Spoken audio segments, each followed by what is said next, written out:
आज 6 डिसेंबर 2024 महापरिनिर्वाण दिन, अर्थात शोषित, पीडित, वंचितांच्या हक्कांसाठी अहोरात्र झटणारे भारतीय राज्यघटनेचे शिल्पकार, महामानव, भारतरत्न डॉक्टर बाबासाहेब आंबेडकर यांचा स्मृतिदिन. 1956 मध्ये याच दिवशी दिल्ली येथील राहत्या घरी डॉक्टर बाबासाहेब आंबेडकर यांनी आपला देह ठेवला. तिथून त्यांचे पार्थिव मुंबईतील राजगृह या त्यांच्या निवासस्थानी आणण्यात आले. न भूतो न भविष्यती एवढ्या मोठ्या संख्येने अनुयायी बाबासाहेबांच्या अंत्यदर्शनासाठी राजगृहाबाहेर गोळा झाले होते. बाबासाहेबांना पाहताच जनसमुदायाच्या अश्रूंचा बांध फुटला.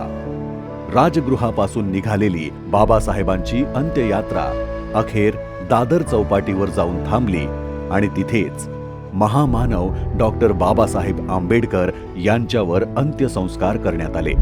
पुढे याच दादर चौपाटीवर बाबासाहेबांच्या स्मृतिप्रित्यर्थ बौद्ध संस्कृतीनुसार चैत्य स्तूप उभारण्यात आला, जो बाबासाहेबांच्या अनुयायांसाठी श्रद्धास्थान बनला.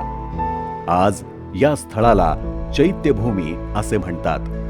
दरवर्षी 6 डिसेंबरला लाखो आंबेडकर अनुयायी चैत्यभूमीवर येतात आणि डॉक्टर बाबासाहेब आंबेडकर यांना आदरांजली वाहतात.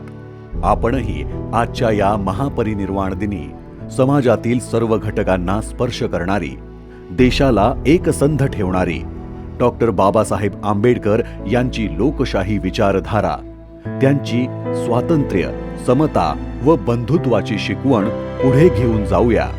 हीच त्यांना खरी आदरांजली ठरेल. मी स्वतः वकील आहे, संविधानाचा अभ्यासक आहे आणि मी दाव्यानं सांगतो, या देशामध्ये जेव्हा जेव्हा आमच्या समोर कुठली समस्या येते, अडचण येते, आम्हाला कुठेही पाहायची गरज नाही. त्या प्रत्येक अडचणीचं समाधान हे आमच्या संविधानामध्ये आम्हाला मिळतं. असं एक संविधान जे जगातलं सर्वोत्तम संविधान आहे, ते डॉक्टर बाबासाहेब आंबेडकरांनी आम्हाला दिलं. भारतीय राज्यघटनेचे शिल्पकार, महामानव, भारतरत्न डॉक्टर बाबासाहेब आंबेडकर यांना महापरिनिर्वाण दिनी भावपूर्ण आदरांजली.